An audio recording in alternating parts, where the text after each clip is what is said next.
the shadowy hills of England's Lake District, hidden deep within a mist-covered valley, stands Coleridge Lodge, a decaying manor that was once a symbol of luxury and wealth.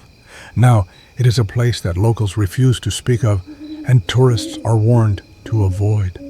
The lodge's tall Gothic spires pierce the fog like skeletal fingers, its once grand windows now shattered, and its stone walls covered in creeping ivy. It is as if nature itself is trying to swallow the building whole, to erase the memory of the horrors that took place within its walls. But the lodge won't be forgotten. It sits there, like a wound that refuses to heal, a monument to the suffering and terror that it has seen. The history of Coleridge Lodge. Coleridge Lodge was built in the early 1800s by Sir Archibald Whitmore, a wealthy industrialist with a penchant for opulence and isolation. He wanted a place where he could escape the smog and chaos of London, a retreat where he could entertain his elite friends with grand parties.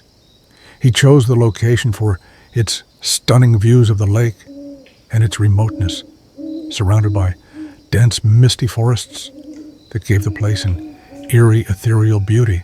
The lodge was constructed in the Gothic Revival style, with tall, pointed arches, intricate carvings, and dark wooden beams. It was said to have more rooms than anyone could count, a maze of hallways and secret passages designed to confuse any unwelcome guests. At its heart was a grand ballroom with a ceiling that stretched up into the darkness, and a massive chandelier that once sparkled like 1,000 stars. For the first few decades, Coleridge Lodge was a place of joy and luxury. Guests would travel from all over England to attend Sir Archibald's lavish parties where music would play until dawn and the laughter of the elite would echo through the valley. But things changed when Sir Archibald's beloved wife, Lady Eliza, died suddenly of a mysterious illness.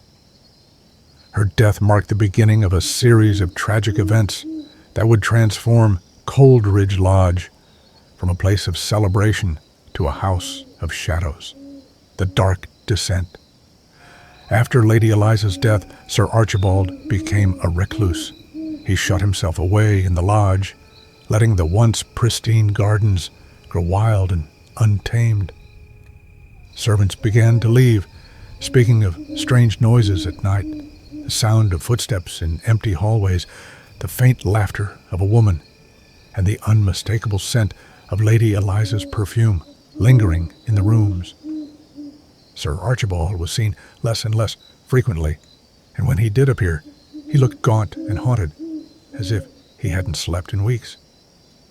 The villagers started to whisper that Lady Eliza's spirit had not moved on, that she was trapped within the walls of the lodge, mourning the life she had lost. Some even claimed that they saw her figure dressed in white, standing at the window of the master bedroom, staring out into the mist as though she were waiting for someone. One stormy night, Sister Archibald disappeared without a trace. His cane and hat were found by the lake's edge, but his body was never recovered. The police investigation turned up nothing, but the locals believed they knew what had happened. Lady Eliza had claimed him, dragging him into the icy depths to join her in the afterlife. A new era of fear for decades, Coleridge Lodge remained abandoned. The surrounding forest began to encroach on the property, and the stone walls became covered in thick vines. The roof caved in places, and the wooden beams rotted, leaving the once grand mansion in a state of ruin. It might have stayed that way forever, a crumbling monument to a forgotten tragedy, if it weren't for the Walker family. In the 1930s, a wealthy businessman named George Walker purchased Coleridge Lodge with plans to restore it and turn it into a guest house for affluent visitors seeking a quiet retreat. He poured a fortune into renovations, repairing the damage and refurbishing the interior. The villagers warned him of the lodge's dark history, but Walker laughed it off as mere superstition. For a brief period, the lodge thrived once again. Guests marveled at the stunning views and the grand architecture. But soon, the haunting began anew. It started with the sound of footsteps in the middle of the night, heavy, deliberate steps that would travel up the stairs and stop at the door of a guest's room. When the door was opened, there was no one there. Then, guests began to report seeing a woman in a white dress gliding through the hallways, her face hidden beneath a veil of black hair. Some claimed she whispered their names, her voice soft but filled with sorrow. The most disturbing incident occurred in the grand ballroom during a New Year's Eve party. As the clock struck midnight, the chandelier suddenly shattered, raining shards of glass down on the guests below. When the dust settled, everyone in the room heard a single, high-pitched laugh echoing through the space, a laugh that didn't belong to anyone there, the final guests. By the 1950s, Coleridge Lodge had become a ghost story in its own right, a place that no one wanted to visit. The Walkers abandoned the property, leaving everything behind. The lodge was boarded up, and the forest continued its slow, relentless march, swallowing the once magnificent building in a tangle of branches and vines. Today, Coleridge Lodge stands as a ruin, a forbidden destination for local teenagers looking for a thrill. The bravest dare each other to spend a night inside, but most leave before midnight, unable to endure the oppressive silence and the feeling of being watched. One group of paranormal investigators decided to spend a full night there in 2003. They set up cameras and audio recorders throughout the lodge, eager to capture evidence of the haunting.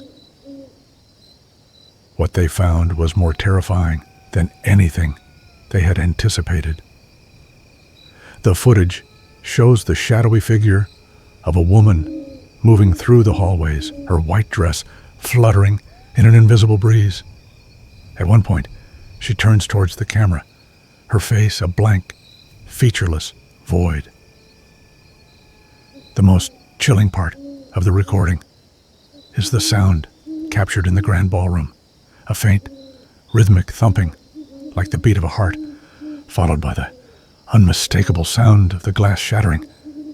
Then, a voice, soft and distant, whispers he lied. He promised he wouldn't leave. The investigators fled, leaving their equipment behind. When they returned the next day, they found their cameras smashed, their recordings erased. Only one tape survived, a single frame frozen on the image of a woman's hand pressed against the lens, pale, delicate, and covered in frost. The curse of Coleridge Lodge. Today, Coleridge Lodge is avoided by all but the most foolhardy. The locals say that on misty nights, you can still see Lady Eliza's figure standing at the window, looking out over the lake. If you listen carefully, you might even hear her weeping, the sound carried on the cold wind that sweeps through the valley. They say the lodge is cursed, that it traps the souls of those who enter, binding them to its dark history. And those who dare to step inside might find themselves joining the ghostly dance that never ends, trapped forever in the shadows of Coleridge Lodge.